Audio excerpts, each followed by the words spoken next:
Well, hello and welcome everybody back to another episode, show number 18 of the Kubuntu podcast.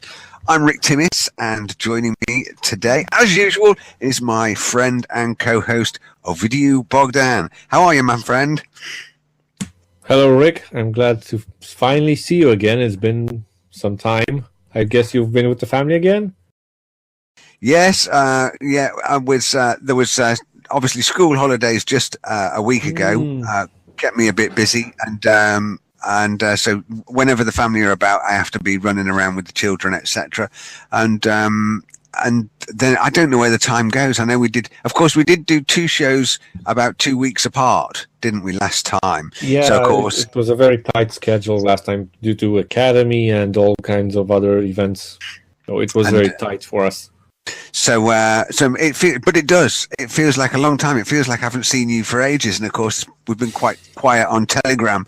But so it's good to see you, and it's good to be back on the show. Good to see you back. Now, let's get started with the actual show. So, Rick, if you want to start, what have you been up to this past time? Okay, so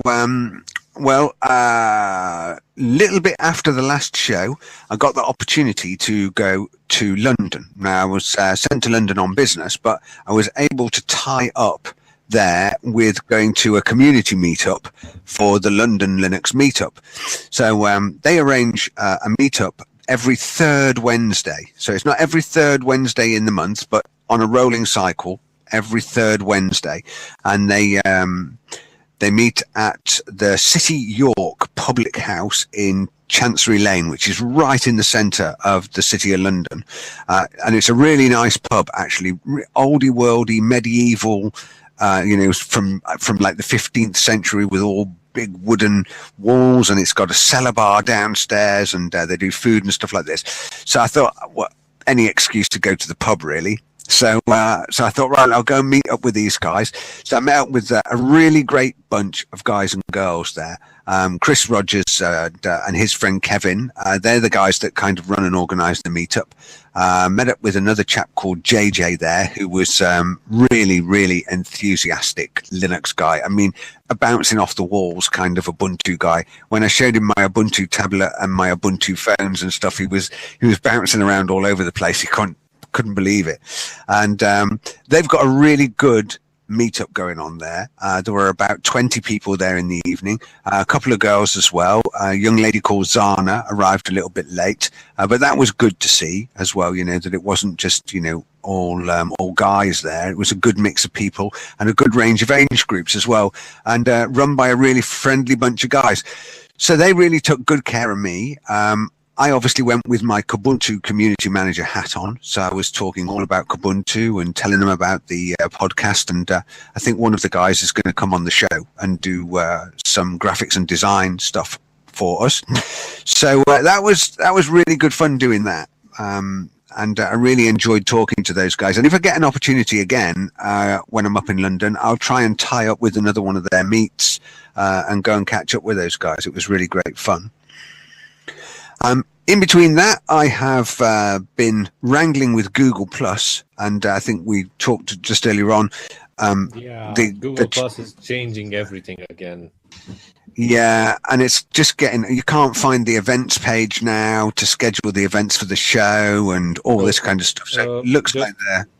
Just to bring everybody up to date, the Kubuntu podcast group, has been using from the beginning Google Plus as our main contact place, where people can get in touch with us and where we organize the events and where we publicize when the show is scheduled and when you can join us live, when you can watch it, where you can watch it, and all those details, and the show notes as well. And we've moved part of that to our own website regarding the show notes, and we still kept the event part into Google Plus, but right now Google Plus has a new interface, and you can find everything you wanted. How did they formulate? You said it earlier that everything in the new interface or something like that. Yeah, that's right. Google Classic is going away, but don't worry. Check out our new Google Plus interface where you'll find all of your stuff, and half of the stuff is missing. The events is missing. There's a whole bunch of stuff that's missing, but the most important one for us is the events calendar and being able to schedule stuff.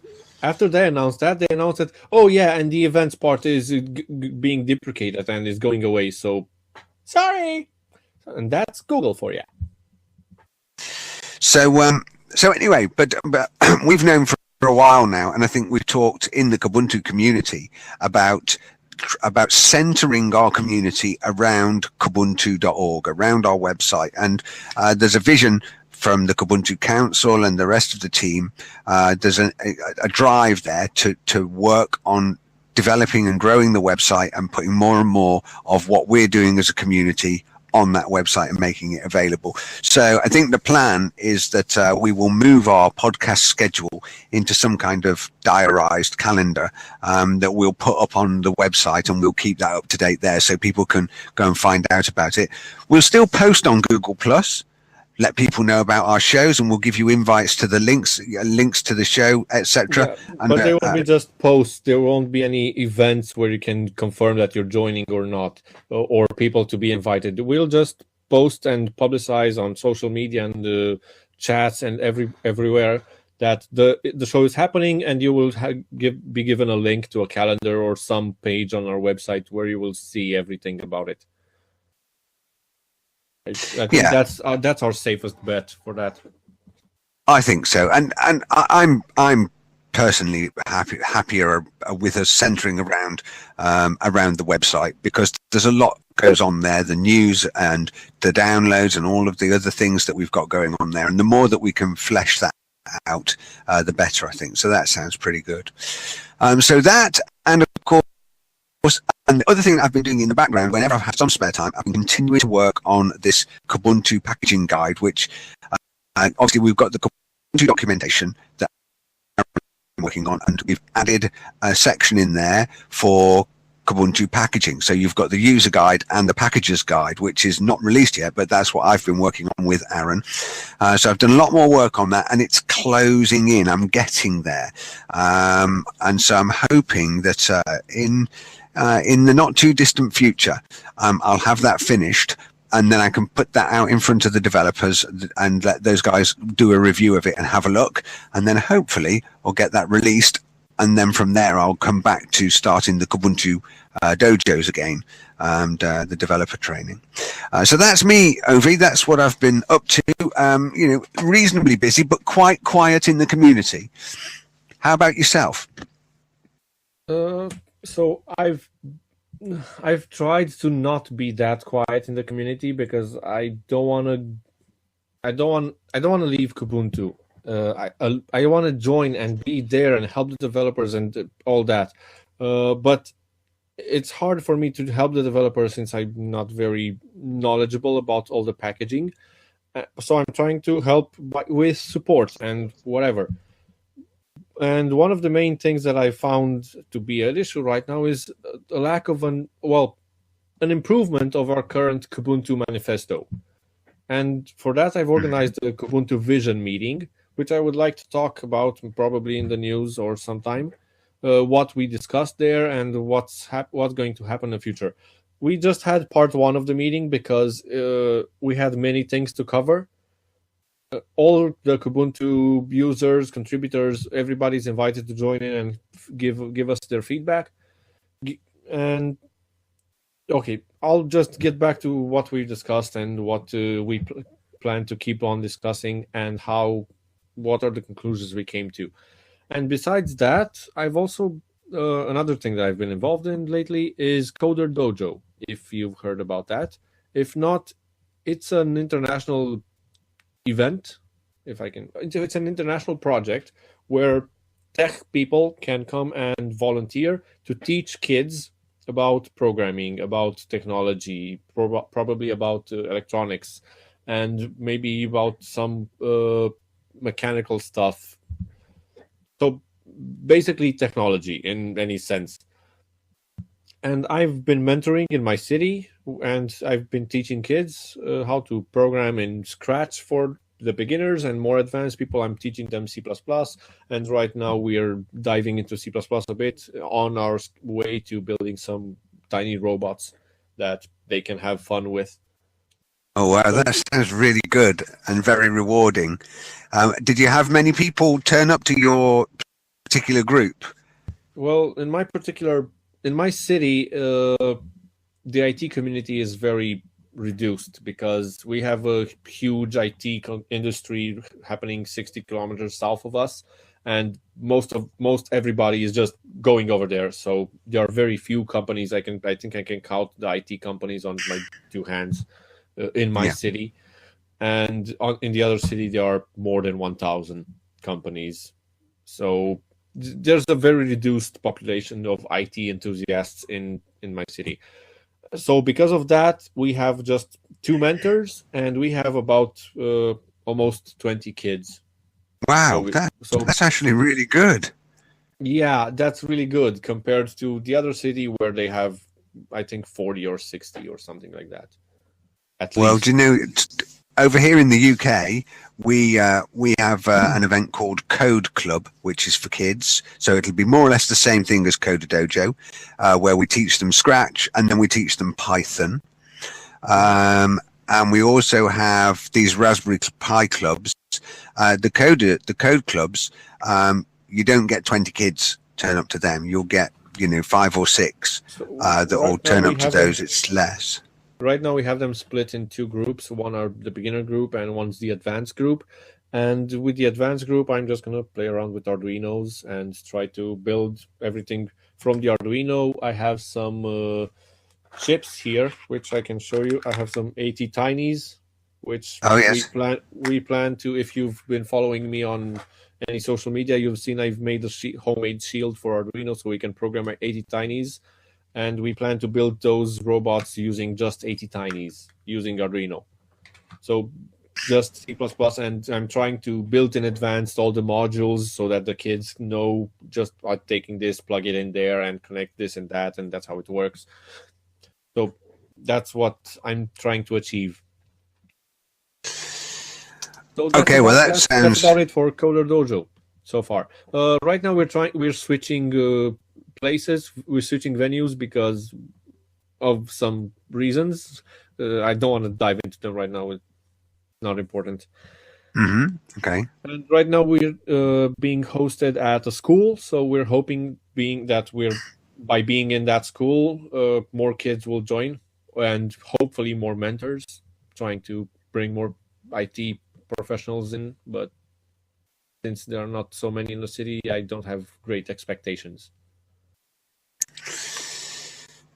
Well, it certainly sounds positive, very positive, what you've said so far about what's going on. And I'm sure that, it's going to be, I don't think you can get a better investment of time than getting young people interested in technology and interested in computer programming and understanding that kind of stuff, because there is just so much that is going to happen and can be done, and those kids have such a lot of potential now with the wide gamut of things that you can do with technology now. So I'm absolutely convinced, Ovi, that that's time well spent for sure. Okay, right. Yeah. Well, it's about time that we shifted off before we get into the news. So let me just do a gentle segue shift. But before I do that, I just want to make a mention to the wonderful folks at BigBlueButton, the conference suite that we're using, which is designed primarily for schools and education establishments, actually. So this may well be something that groups like Coder Dojo and Code Club could take advantage of. And if you want to do that, then do a search for Big Blue Button or go over to their website, bigbluebutton.org. But those of you that have attended the Kubuntu parties or have seen, you'll have seen our Big Blue Button conferencing online education service here. And of course, watching the podcast, you'd see the tool that we use with video conferencing, audio presentation, screen sharing, whiteboards, as well as chat rooms, etc. So everything you need to create a online video conference solution. And we're really grateful to Fred Dixon and the team at BigBlueButton.org for providing this hosted solution for us here at Kubuntu, and it's been really useful for us guys in the community. So do go out and check their website out, BigBlueButton.org, and let them know that the Kubuntu podcast guys sent you over. Good stuff. All right, there's the first one, if anybody's counting. All right, so Kubuntu news. Well, the good news, of course, Ovi, is that before we go, Rick, sure, can you hear me?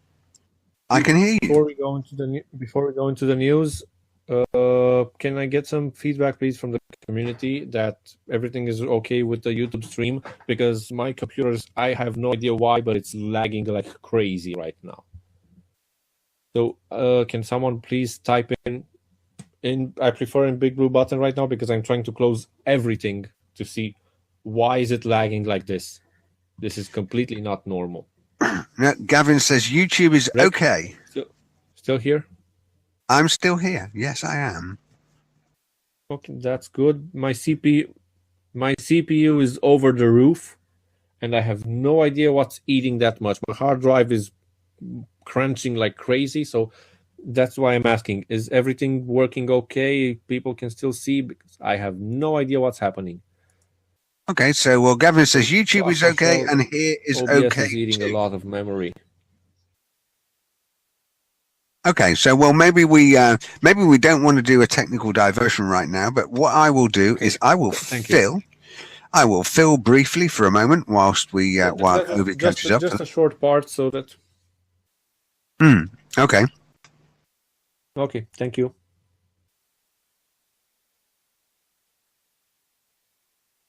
All right. So, well, of course, one you listeners may well notice or have kind of understood that we're missing a musketeer this evening. Of course, our compadre, mi amico, Aaron Honeycutt, is not here this evening. Unfortunately, perhaps due to time zone changes and things like that, he was not able to make the show this evening. Now, he was disappointed, but not as disappointed as we are to have him not here, because it's always harder to do this show when you haven't got the whole group of the presenters here. So I don't know about you, Ovi, but I'm kind of missing Aaron already. There's sections that he should have filled and been here for, and of course he's not. But one of the things that I did want to congratulate him on, which he'll have to watch the YouTube video for this, is of course in recent times Aaron's taken over the audio and video production of the podcast. And so he's been packaging up the shows and doing the editing and putting them up onto the RSS feeds and the podcast feeds and everything else. And been doing a really sterling job of doing that. And so I didn't want that to go unnoticed or unnoted. Obviously, you know, people in the community have done that before, but I've been unable to do that. So Aaron stepped up to the plate, as he does, because he's a stalwart in our Kubuntu community and does lots and lots of things for us. So he's now got involved in doing the podcast production, and we're really grateful for him for doing that. All right, so, well, in Kubuntu news, we've got some news updates for you. Of course, since the last show, we have been able to release Kubuntu 16.10 Yakkety Yak. That's the latest release, and I've got some bits. Got some links in the show notes to the release notes. I'm just going to jump over to those now and have a quick look. So the release notes basically say designed to be a breeze. Overview of this. So. Yeah, are you back now, Ovi? I was kind of stepping into your boots, but if you can give us an overview of the release notes and what we've got in 16.10, that'd be great, mate. I think. Well, I'll try. I'll try watching the Telegram channel. If by some mistake I get interrupted, please let me know, because I probably won't see it. Okay, well, I've got the Telegram channel on another machine here, so I've got it. Okay, perfect. So the release notes for Kubuntu 16.10. I'm gonna try to get some inspiration from Rick right now. Titled, Designed to be a Breeze. Plasma 5 is now even further improved. Good stuff. Good stuff, Ovi. That is awesome, man.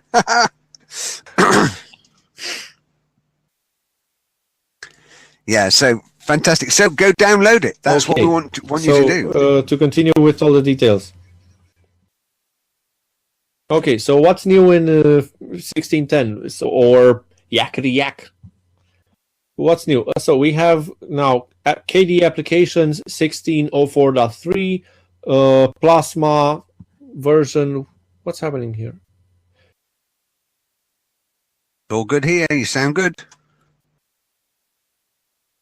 Keep it going. Keep it flowing. Remember, it's a live show. Well, it will be.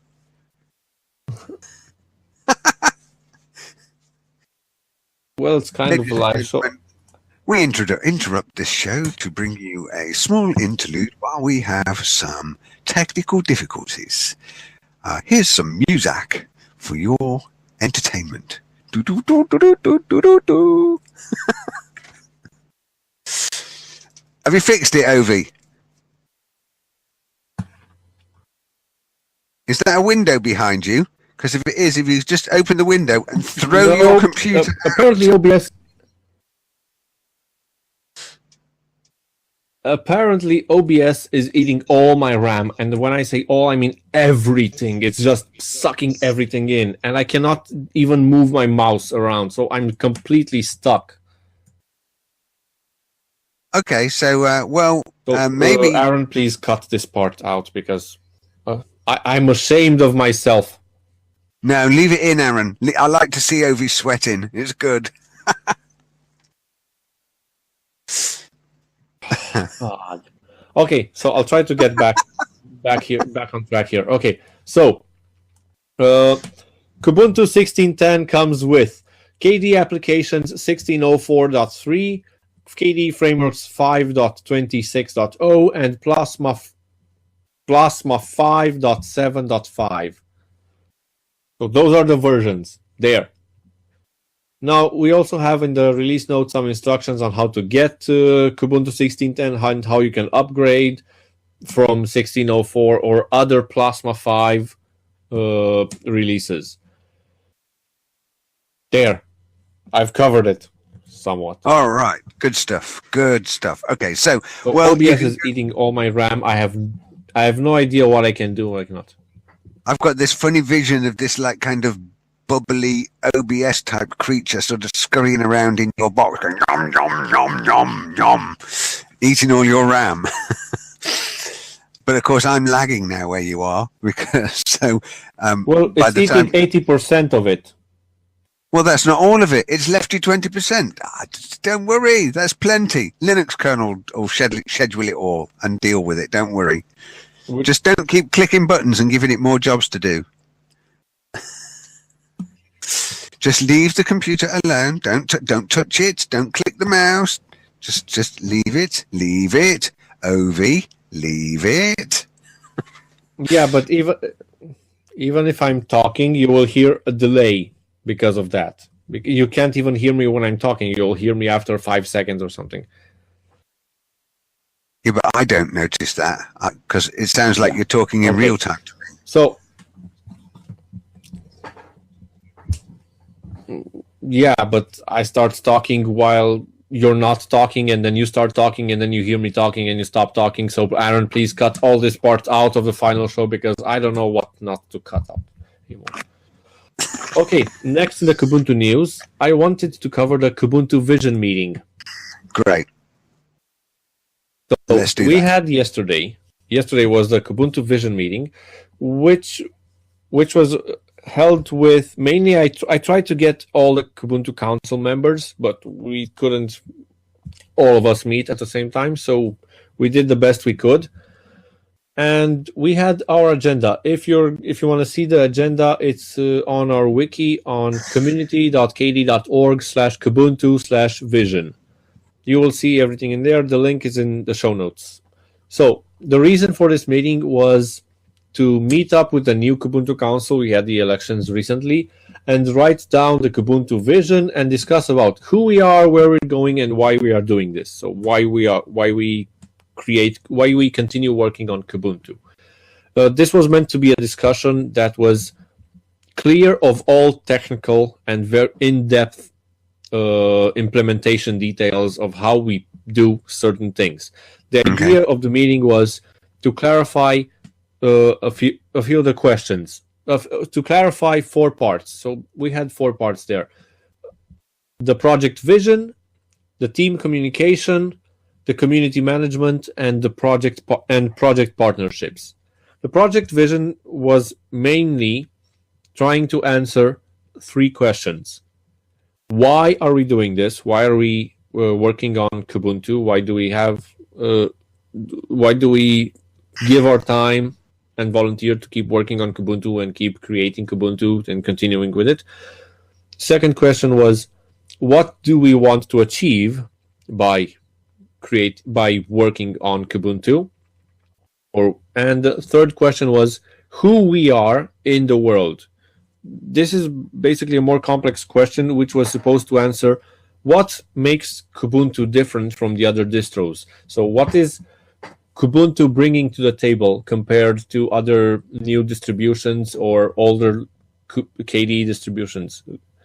Or, sorry, that's wrongly phrased. Other Linux distributions that ship with KDE software. Yeah, okay. And we have a few answers to these questions, but I'm kind of afraid to open them right now because I don't know what Firefox will do right now because I have no more RAM left. Well, I think we can't I'm leave already our halfway audience, in my swap, so we can't leave our audience poised, can we? We've given them the questions now, but don't worry. Wait till next season's episode when we'll give you the answers. Yeah. I'll try.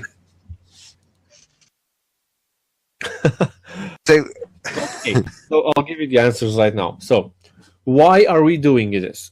We, the Kubuntu team, are doing this because we want to have a welcoming community of friends who create a friendly KDE experience for all our users.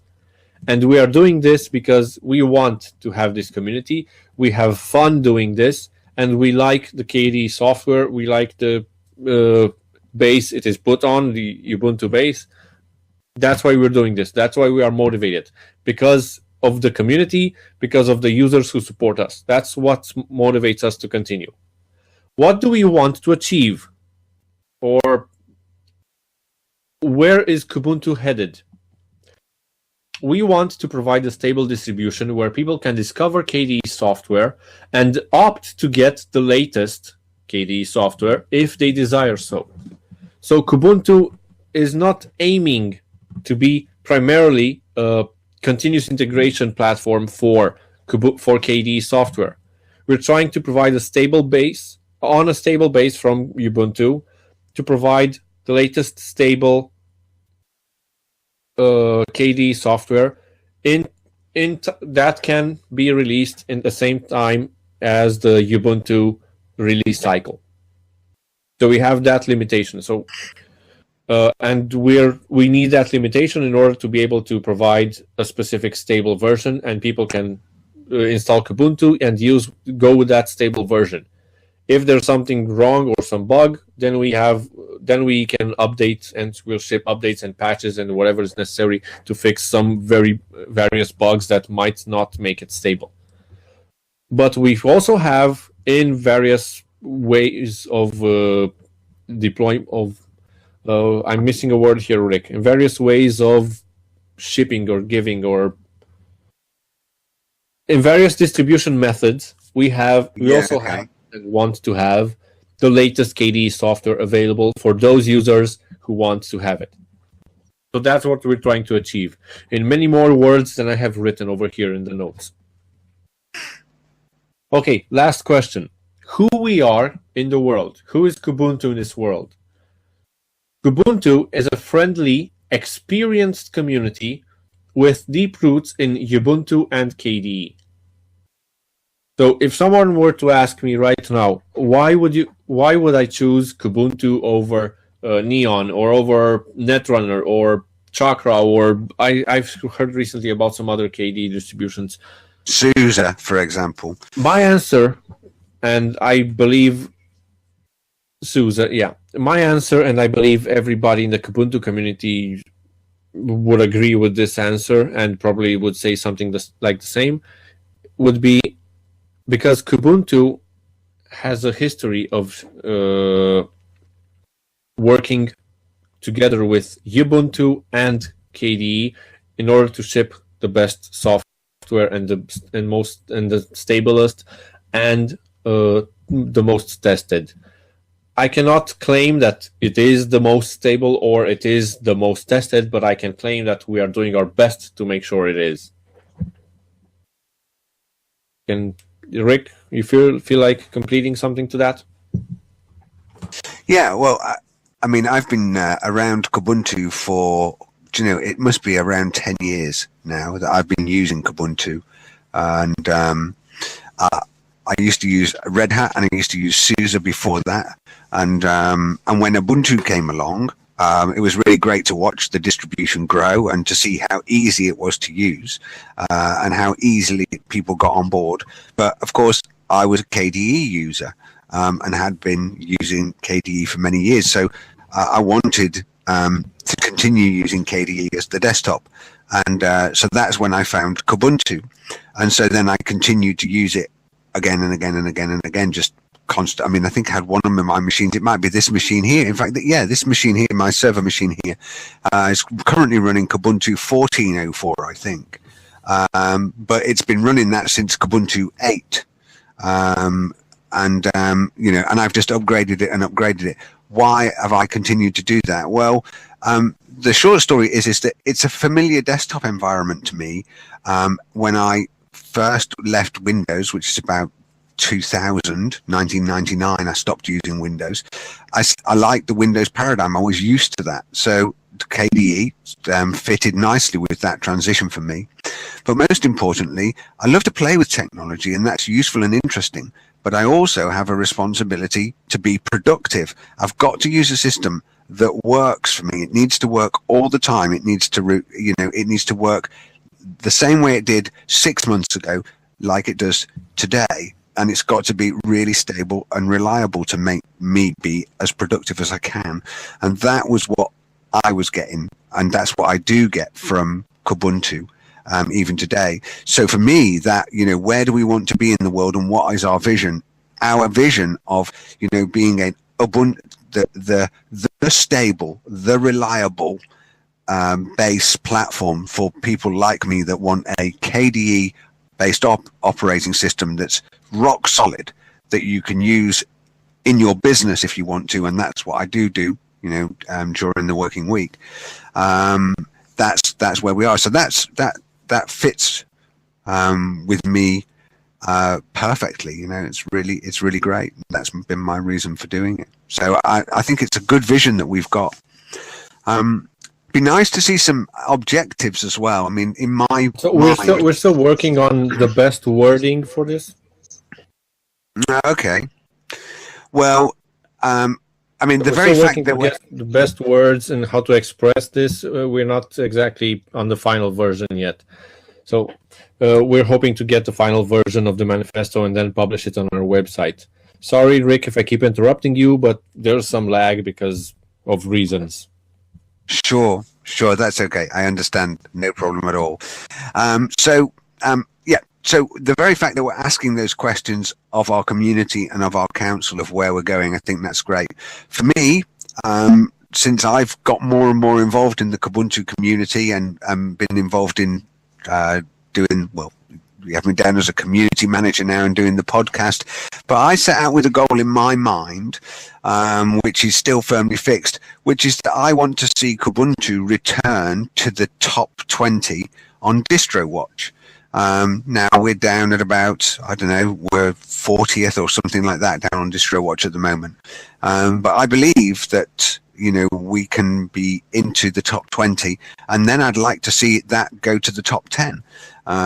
So, this vision that we're setting out now, this set of objectives and this manifesto for where we go in the future, is an important part of doing that. So I think it's very useful work.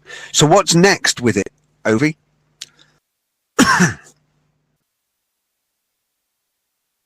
So the next, we still managed to get in some talk about the team communication.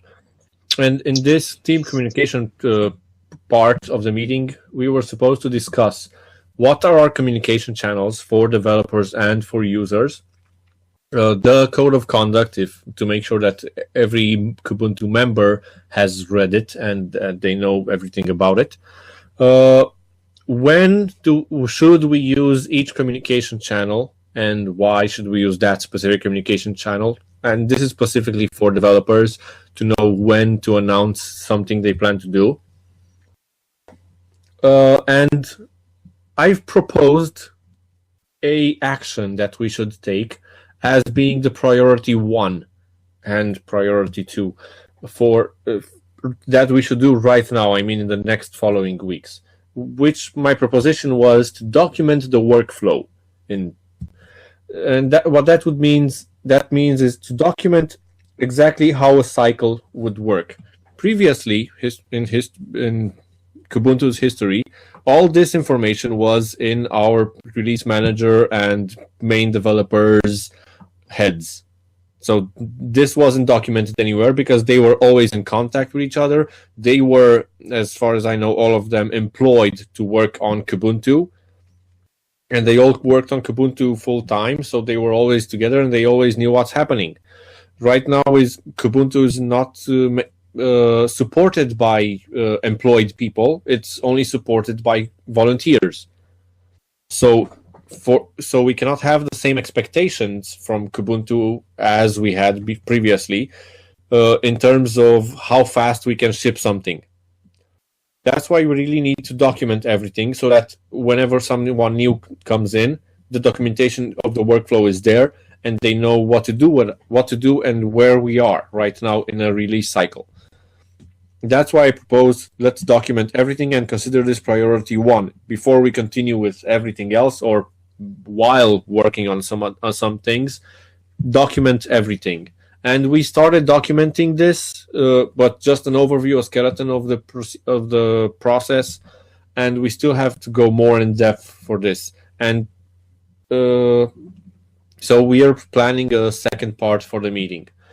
The second priority that I proposed was to document how to set up a machine for development. So whenever a new contributor comes, they have to set up their own machine for the Kubuntu development, which would mean they have to set up all the accounts, they have to set up all the packages to be installed and all the settings ready and all the tools installed and configured for their account and all their signature and all that. And I would like to create a virtual machine or a script or some container, maybe in Docker or some other platform, with an initialization script that can load all the personal details, which would simplify the loading and the coming on board. The ramp-up time would be a lot smaller for new contributors. This was my priority 2 proposal. My third proposal was to implement a merge request system and a very strict protocol for any changes we do in the tools that we use, so that if someone wants to change something, it should be up for review for the other members and not committed straight into the master branch where everybody actually uses it, especially not to be committed before everybody is informed of the change and why is that change happening. Yeah. So that's the third thing that we proposed. We had some problems related to this recently. Someone was very eager to make some changes and to improve something on the tools, and they just did it or somewhat talked with the other developers, but not fully understood by everybody what changes are going to happen and why and how is everything going to work. And then the other developers got let's formulate it like this: disturbed in their workflow, and they couldn't work anymore because of those changes. So that's why we need every change that goes into the Kubuntu tooling to be discussed and reviewed before integration. Next, we had, and this we haven't got to this meeting, but we still should go into in the next meeting. Next, we have project partnerships, and which would mean how to clarify and have maybe some official statement of how do we partner with some other projects, and how can we benefit from their help, and how can they benefit from our help. So how can we combine our work so we don't all work on the same thing. For example, our partnership with Ubuntu. We both need Qt, and we both need a reasonably recent version of Qt, if not the latest. They package Qt, we package Qt. We should somehow combine this work and don't what's the expression I'm looking for here, Rick? Can you give me a hand? Duplicate effort or something? That's what I think I'm looking for. Again, and what's our partnership with KDE? They already do some compiling and some testing. How can we benefit from that and get some and improve on our testing and our compilation? Our partnership with Debian. How do they test? How do they change the packaging information and all that? And our partnership with Neon. We also want to have some kind of partnership with Neon, especially on the continuous integration part, so we can provide the latest for those who are willing, for those who want the latest. So we still need to discuss and clarify all these things. We want to have partners with many projects that can help us, and with many projects that we can help them through our work, so we don't duplicate effort, and we become as efficient as possible as a project. And the last part we want to discuss was community management, and that comes into the discussion about how the podcast is working, how the podcast continues, how the dojos that Rick is organizing are working, how are we offering support, and how are we responding to people in the various channels we have right now. So this is basically some things that I proposed we should discuss as soon as possible and clarify as soon as possible. Right now at the beginning of this release cycle. We've discussed some of them, and we still have some to discuss. Yeah, I'm done. Okay, so one assumes there's going to be a secondary meeting then for this. And I know this meeting was held on IRC, wasn't it? Yeah. Do you think we could... Yes, do you think that was held on meeting, IRC, which was... It was a productive meeting, but it would have been far more productive if we would have met face to face. That would be the top of the productiveness. But it's comparing to text meetings, online meetings with not necessarily video, but at least audio chats, it would be far more useful. For example, a big problem I'm having with text meetings is I'm asking a question and I'm waiting for people to answer. Some people are not answering at all. Some people might be typing a long answer and might take them a while. And I'm waiting 5-10 minutes and nobody's answering my question. And we just waited 5 or 10 minutes waiting for an answer, which might never come.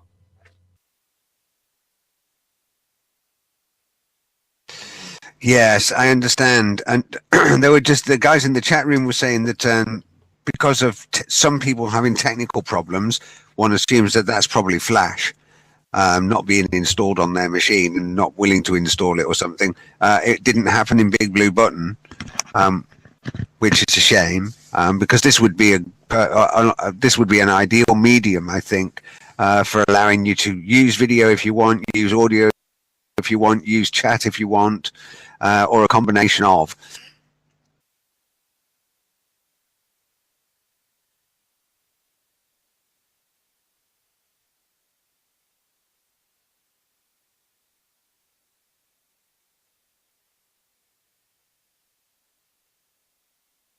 think Ovi's frozen now for a moment, so I'll just leap in here and begin talking at random and say something interesting and unusual, like good stuff. So, well, obviously we've got work to do there, and I know that obviously there's a role that I would play in the community management side of things as to how we move things forward there. And certainly I can bring information to the table about the Kubuntu dojos. The dojos will be starting again.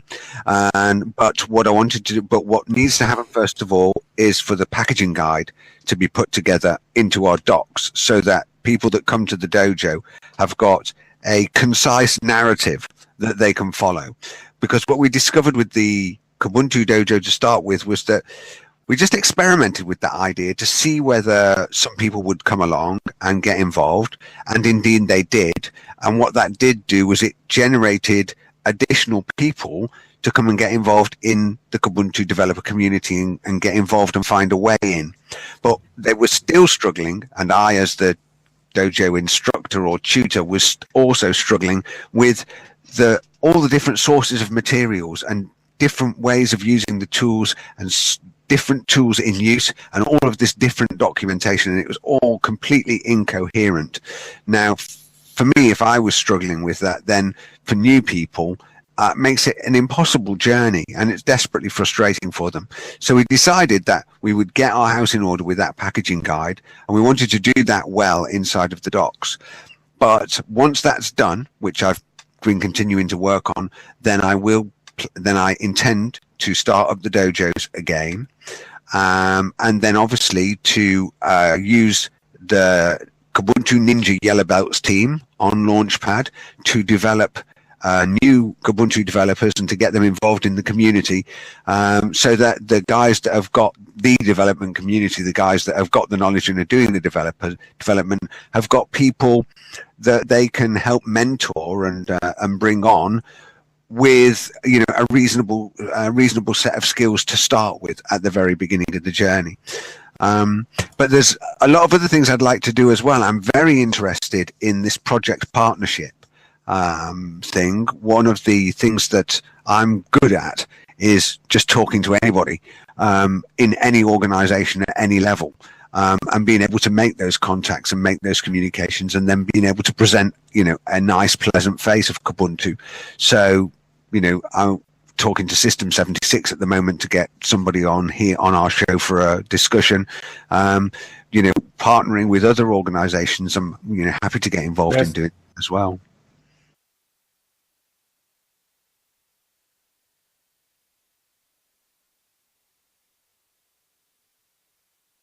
Rick, can you hear me? Yes, I can. Yes. Okay, I cannot hear you. Sound is dead. I'll try to refresh. Sorry.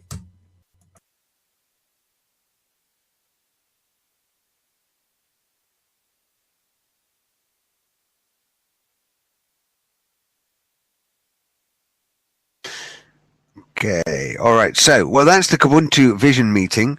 So we'll segue at this point then, whilst Ovi's just trying to check out what's going on and reorganizing and restructuring himself. Poor old Aaron. I would suggest you don't put too much effort into editing this too much, Aaron, because it's actually hard work and takes a lot of time to do the editing. Forgive me. But what we want to get into now, anyway, is our elevator picks.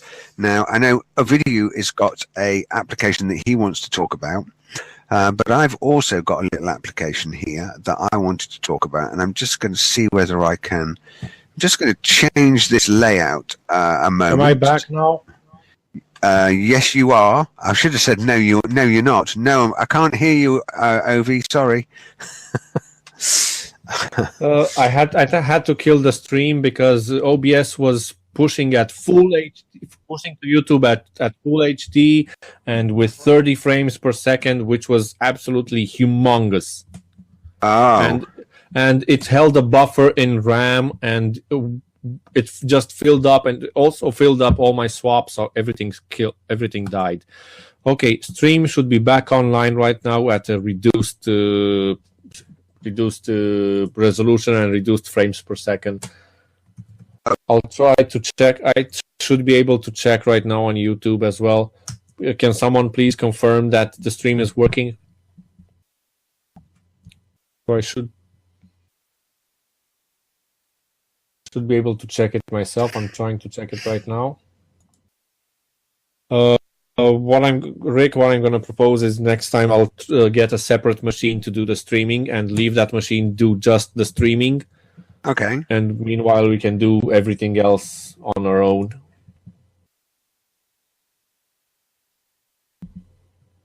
Okay. All right. Well, that's fine. So, well, I've just segued anyway into our picks, elevator picks. What have we been playing with and using recently? And one from me, because I'll start first, Opie, and then you can come around. I've just uploaded a screenshot here so that people can see. But this is a screenshot of a software-defined radio application called GQRX. Now, it is available inside of the software center, but for sure, I know that you'll definitely find it in the Muon Package Manager. So, Carlo Vani is the main maintainer of Muon Package Manager, along with me. I help a little bit with that, although hands up, it's definitely Carlo that's doing the majority of the work. But we've stepped up to the plate to keep Muon Package Manager inside of Kubuntu so that you can use it, and you'll definitely find it in there. It's under the ham radio section. Now, what GQRX does basically is it allows you to use one of these small USB DVD dongles, which is like the kind of thing you would use for receiving digital television. And you can connect that to an antenna. Now, with mine, I've got my dongle connected to a long wire that runs right across the garden. It's about 60 foot long of wire that runs across the garden, and I've got that connected to an antenna matching unit here. And what it allows me to do is it allows me to receive radio signals and to tune into them on all different bands. So I can tune FM band, AM, upper sideband, lower sideband, Morse code on carrier wave, and I'll hold this up to the to give you an idea of size. This little box here is a tiny little box, and there are two pieces of hardware in here. There is a Realtek RTL SDR, which is one of those DVB dongles, and there is also a thing called Ham It Up. And what Ham It Up does is a circuit that does basically frequency doubling. So it takes the low frequencies from the software-defined radio receiver and elevates them, makes them higher frequency. So what are we looking at here on the screenshot? What you're basically looking at here is that this is showing that this tuner is tuned into 6 megahertz at the moment. So you can see 6.04 megahertz. And in the main area of the screen, you've got what's called a waterfall and a frequency, forgive me, a frequency waveform.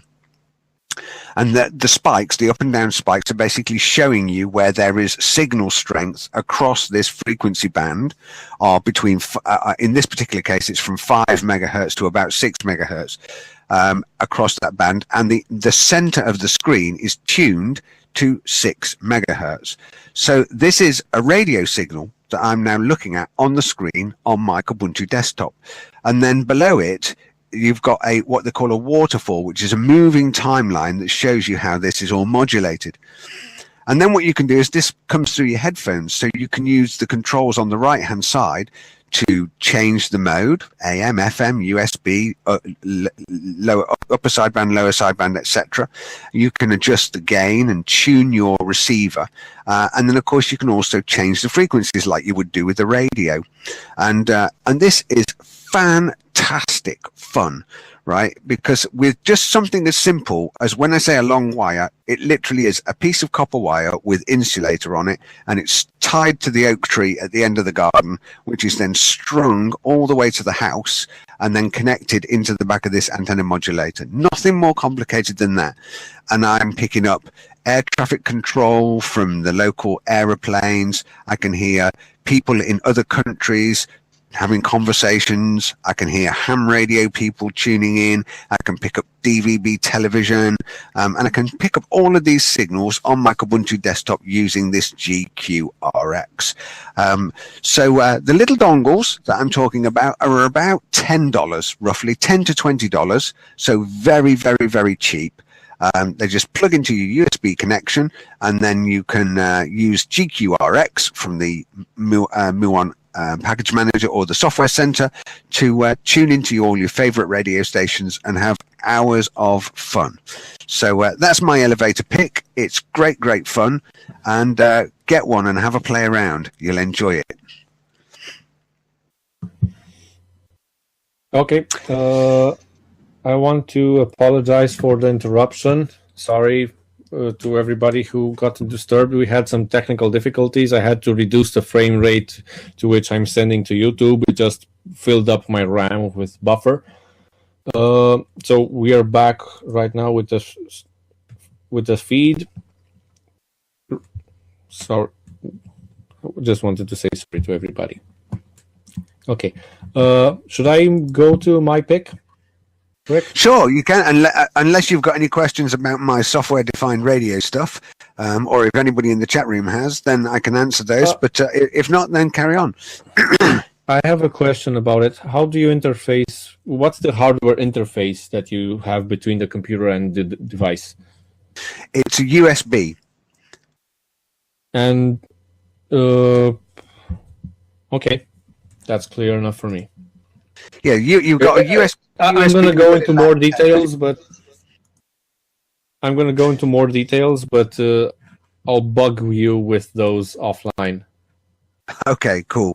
You'll see if you look for RTL SDR. In fact, I'll put a link in the show notes to rtlsdr.org, and then you'll be able to go and have a look. And there's loads more information there about how to get hold of one of these things and how it works.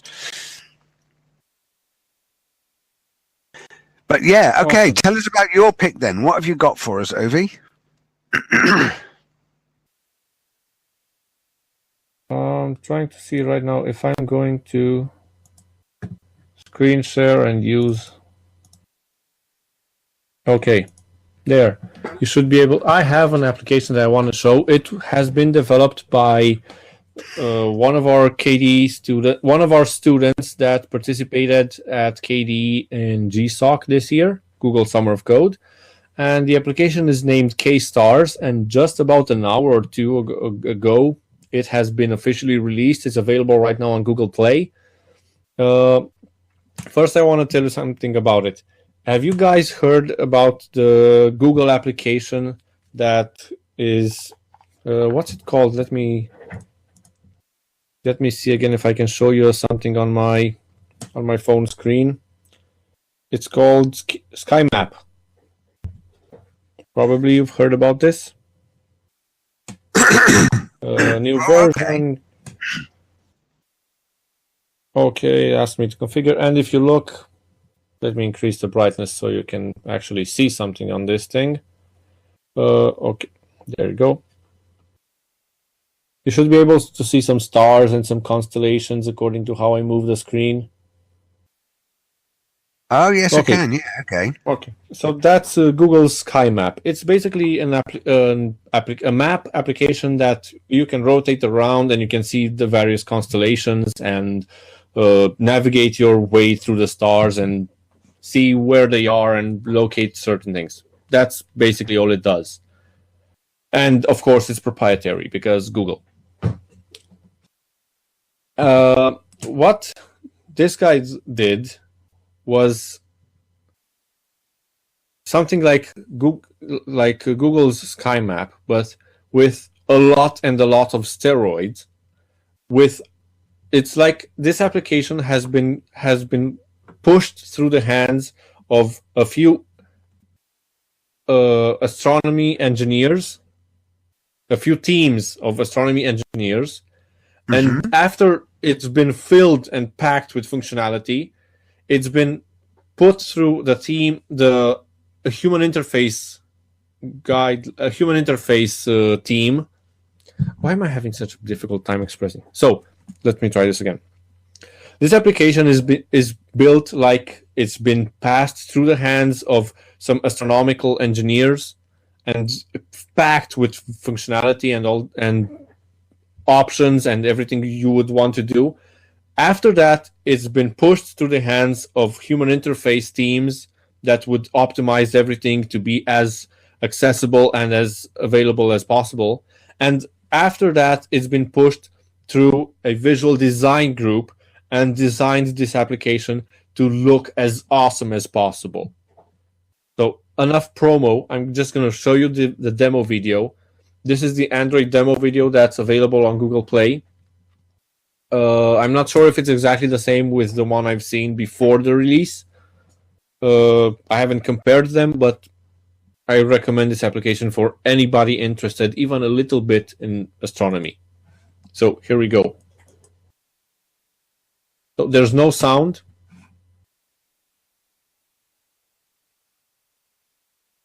This is how it starts.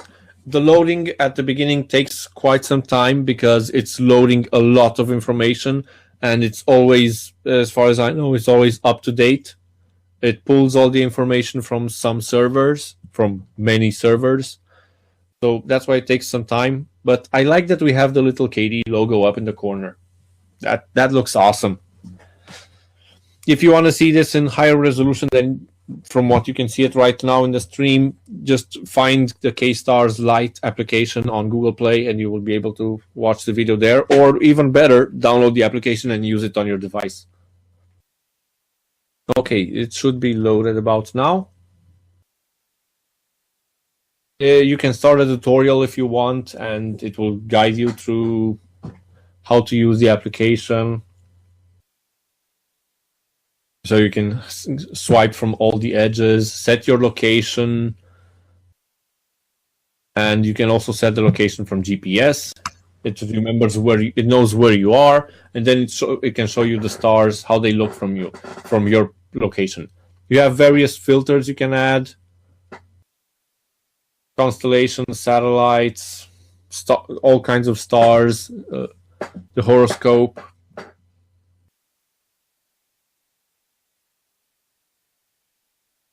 You can toggle them on or off, of course.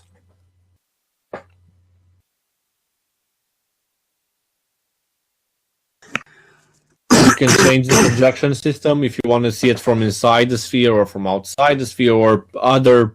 These are all technical details, technical words that I'm not very familiar with because I don't work in that domain.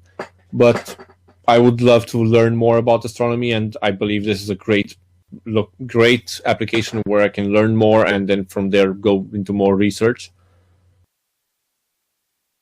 You will see. This is what I was about to say. You can zoom in and see actual pictures.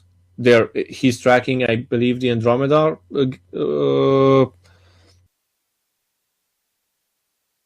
galaxy. He's tracking the Andromeda galaxy. Yeah. You can see some information about it, position, links. I think there was also Wikipedia or something. You can add logs, and that's an actual picture over there. You can change to view it as whatever's comfortable for you.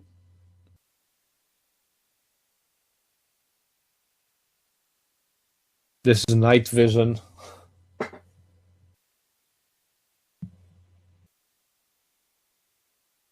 And now you have all kinds of guidelines over your center point, so you can see exactly what you have in there. It's an absolutely amazing application. Besides this, you also have an indie control panel, which I'm not 100% sure what this is, but if it is what I think it is, you can connect basically to a telescope or something and have a telescope follow those specific stars, and this is a remote control. And have that telescope follow a specific star, which you give it from this application. I think this is what this function is, but I'm not 100% sure, but it's awesome. Also, you can set it to track a specific star, and you can keep the application open if you have it on a tablet or something, and have it open, and you always know where Mars is or something. You can find specific objects. For example, he's looking for Andromeda again. Center and track, and there it is. You don't have to move around and circle around the map and find out where is it. You have a search option for that. M44, which I believe is a star. No, it's a cluster of stars in the Pisces constellation. How do you pronounce Pisces or that constellation in English? Oh, you can also set the time when you want, if you want to see how the stars looked at a specific time or from a specific location. It's amazing. Right now, I think it's set to follow a specific satellite. That's why it's moving.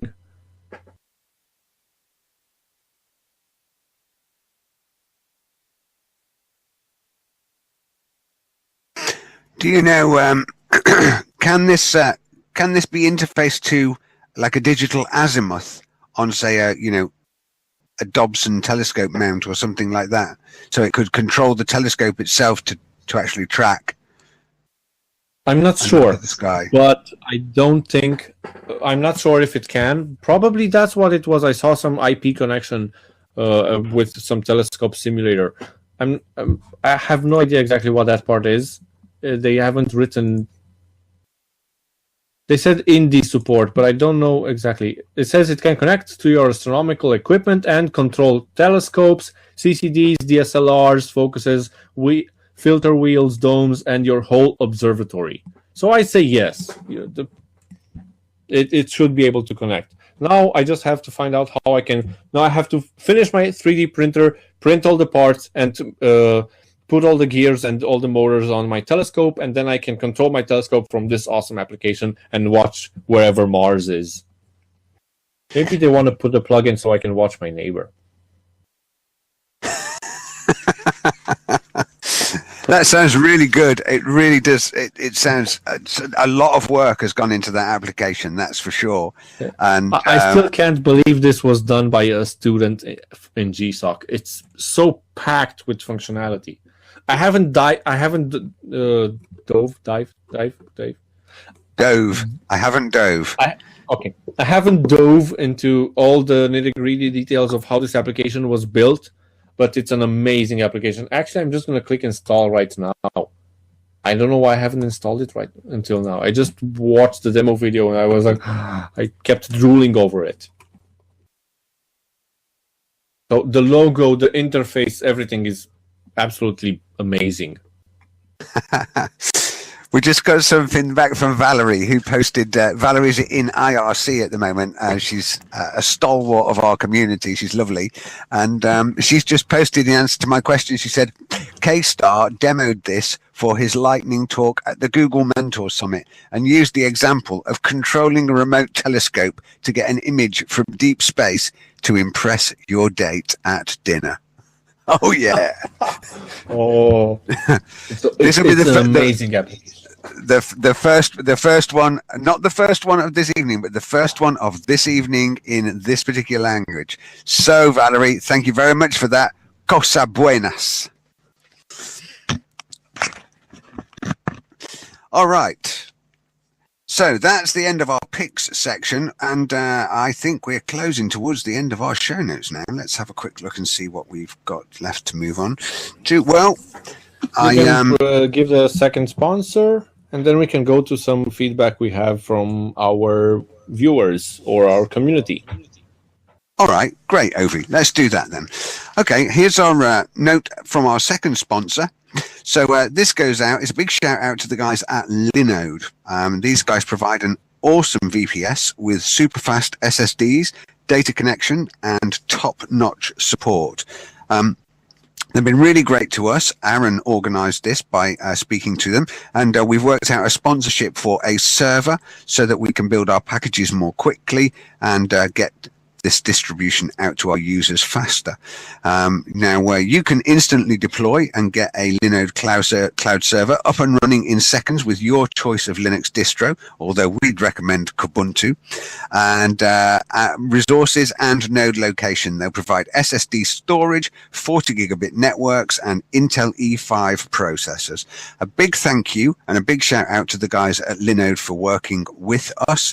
And do visit their website, take a look at what they're doing, drop them a line and tell them that you heard about them from us here at the Kubuntu podcast. Nice one, Linode. Thank you very much, guys. We appreciate your support and help.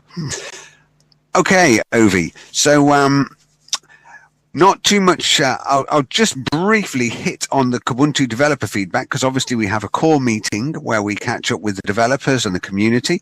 And right now it's all quiet in Kubuntu camp because we're just taking a breather, having run like crazy to get Yakkety Yak out of the door for our release. So no real news from Kubuntu developer land at the moment. All is quiet as we rejig and regear ourselves. But I understand we've got feedback from the community though, Ovi.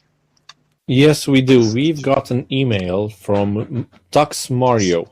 I don't know why, but this nickname sounds very familiar. If it's a nickname or an actual name, I don't know. But I've heard this name before. I'll read his message. Valerie and the whole Kubuntu team. I used Kubuntu for many years. Since 2000, I used Linux, Mandrake, and then Kubuntu.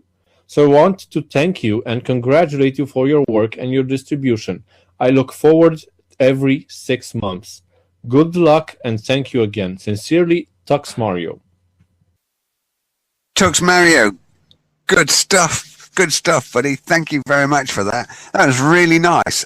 It's just, it just is great to get just a little note or a message or a post back on, on one of the social media channels or an email or something like that. I don't know about you, Ovi, but it just makes me smile. I think it's fantastic to hear things like that. I'm very happy to see that we still get these kinds of messages. We get lots of them on social media, especially on Facebook, but personally, I don't watch it that much on Facebook. I watch more on Twitter for any feedback I get. Rick, I think you watch more on Google+. So each one of us has his own place where they're watching. Regarding of Twitter, I would like to cover something that happened in the past weeks. Some Kubuntu user had Kubuntu 14.04, and if I remember correctly, that still uses KDE 4. It does, that's right. Yeah, it does. And through a slip of ours, which I told the person after I found out what happened, we did something wrong. That 14.04 users got a notification to update to 16.04, which officially we don't support because upgrading from a KDE 4 to a Plasma 5 system was very hard to make sure that would go smooth. So that's why we wrote on the 16.04 release page that we don't support the upgrading to this version from a previous KDE 4, because it might break stuff and it might break something different for every person. So it's close to impossible to make sure that everybody gets a smooth transition. And our mistake was that we didn't disable this notification in 14.04. But to our defense, I don't know exactly if we can disable that, since that notification comes from Ubuntu. And I don't know if we can disable that just for Kubuntu without breaking that for everybody else. Yeah, that was my thought, actually, when you just said that. I was thinking, well, how would you disable that? Because it's done at the user's bequest. The user can set up what notifications and updates they want. Yes, but an LTS release by default is set to get a notification to upgrade when the next LTS comes out. But that all comes from Ubuntu. So we cannot, I don't think we can directly disable that just for Kubuntu, because and that person who I talked with on Twitter upgraded and something broke, and I asked for some details. and he replied with some information, he replied with some useful information, and he replied with many curse words. I understand he was very pissed about the topic. But what I wanted to make clear to him and to everybody else in the community, again, we are all volunteers here. We are not a company that provides support 24/7 and are available 24/7 to everybody to solve everybody's issue. I replied to him when I saw the tweets. I replied to him how I can help him, and I replied to him some official statements from Kubuntu and some which I wasn't very sure about. I replied from my personal account, not from the Kubuntu account. And I replied as myself because his language pissed me off a little bit, and I tried to stay calm and reply nicely, even though he didn't talk nicely back. A bit, and after a pause, I didn't get a notification for his new tweets, and I saw them only about a week later. And when I saw them, I replied. I don't know what happened. Twitter didn't pop up anywhere for me, so I have had no idea about his tweets. And I replied when I saw the tweets, and then he started complaining about this is what kind of a support this is, and this is disappointing that I reply after a week after he asked. And he got so pissed off that I replied to his tweet after a week. Rick, how would you take this?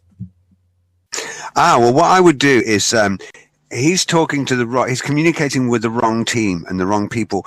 What he wants is the K team.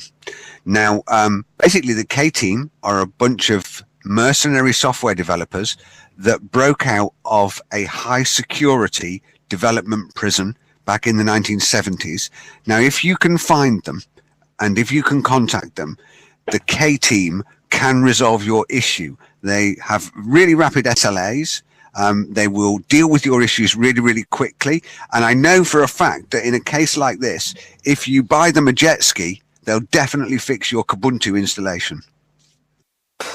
So contact the K team. A good point made in the chat here from what's his name? Hegemon8. He said, what support? There are notes on pages that this software comes with no guarantee. It comes as is, and he's right with this. We provide this. We offer support on a volunteer basis, but this is not a commercial piece of software. This is not something that you buy the software and you don't pay for the actual software. You actually pay for the support. This is made by volunteers for everybody who wants to use it freely as is. If something's wrong, you're free to contribute. The last thing I said to him, he said that there's some problem with how Plasma launches. He said that he has a black screen and doesn't see anything. And I replied to him, try to create a new user from command line interface and log into that user.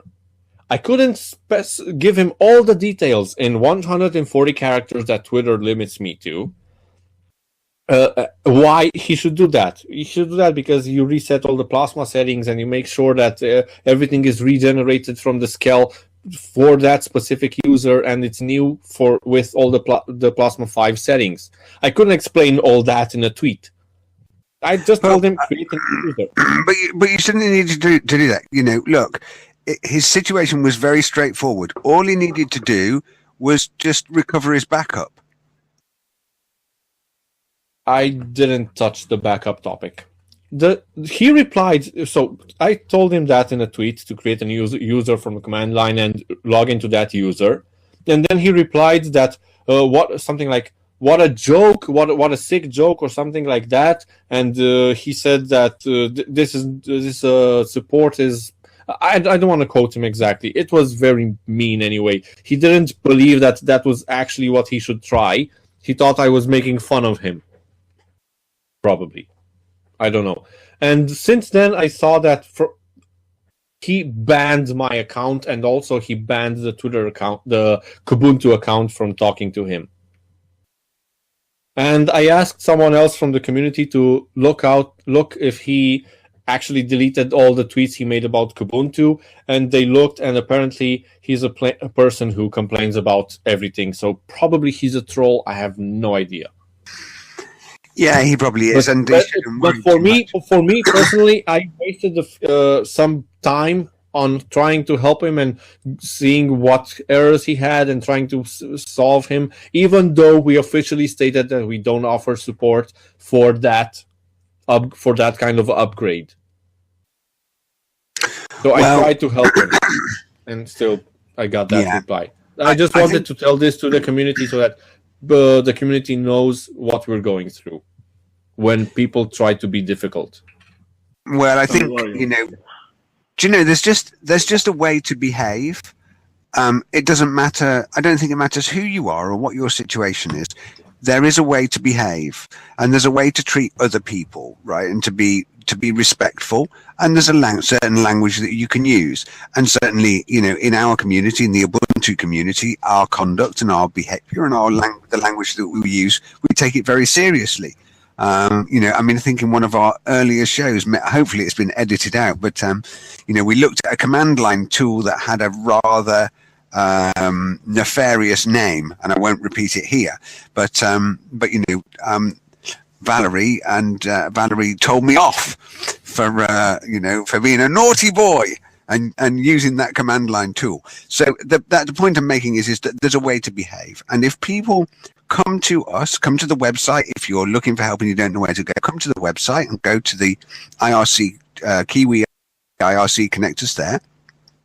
You can get support from the Kubuntu team and the community and all of the group. But you'll get the best response from people if you just be direct with your questions, just ask people and speak openly and be polite and be nice. Try to be as helpful as you can, and don't get frustrated, and certainly don't take your frustrations out on the people that are trying to help you, because that's not going to make them want to be enthusiastic about helping you, is it? Yeah, of course. Okay, so I'm done with this. Okay. I think we can go on. All right. So, well, do you know that, of course, because Aaron's not with us today this week, then we haven't got our Linux gaming section, which is a bit of a shame. But I'm sure for the next show, Aaron will be back with us and we'll have that segment again. Coming up in future shows, we've got some interviews and some other bits and pieces as well. But we're really looking forward to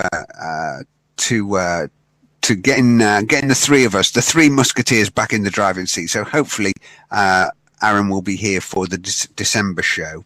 Let me tell you how you can get in touch with us here at the show and at Kubuntu. So you can contact the Kubuntu team. Our preferred place is to join us at kubuntu.org on our website.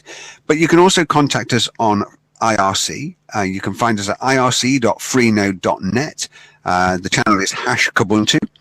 The Telegram groups for chat, and of course our Telegram messaging service. You'll find me on there quite a lot, and we have an IRC relay that connects the two up. On social media, we're all over the place. Whenever I reply, yeah, I do see. I can be jolly elusive. I'm like that. If I'm going to be a musketeer, I'm probably more of a Scarlet Pimpernel. A bit elusive. but yeah, so you can get hold of us on social media. Google Plus, as I say, I monitor that. That tends to be mine. So I'll usually interact there. But you can find us on Facebook. You can find us on Twitter, on Reddit, and on LinkedIn. And of course, you can contact any of the Kubuntu team by looking for Kubuntu Podcast on Google Plus, or come and subscribe to our YouTube channel, Kubuntu Podcast. We'd really like to encourage you to subscribe to our YouTube channel as well, because we're putting a lot of effort into recording all of the shows there. All right. Well, that's about all I have got today. So, of course, Ovi, we've got no Aaron today, so the final word is going to have to go to you, my friend, once I do my final sign-off. But to the community and to the guys, and especially a big mwah to you, Valerie, and a big hug back for the massive hugs that you gave me on IRC. God bless you, woman. You're brilliant. You really are. You make me smile and you make me very happy because you're so warm and affectionate. Anyway, I've really enjoyed the show. Thank you very much for you guys all who joined us in the Big Blue Button conferencing server, for all of your input in the community. It's really, really great to have you here and really good fun. All right, so enough from me already, but two left. Cosa buenas and good stuff. Thank you very much, everybody. I'm Rick Timmis, and I'll see you soon. Thanks, Rick. So thank you, everybody, for joining us for this show. Gavin JB just said that he likes this podcast. Thank you very much. We try to keep this podcast as a community podcast where people can join in and chat with us and maybe even speak if someone wants to speak with us. So it's a community podcast, interactive, exactly, with our community. We want to interact with everybody. We want to bring everybody in and show them how we do stuff. And if they want to contribute, awesome. So, hope to see you next time, and hope to see you during our release cycle. So, I'm Ovidio Florin. Bye. Okay.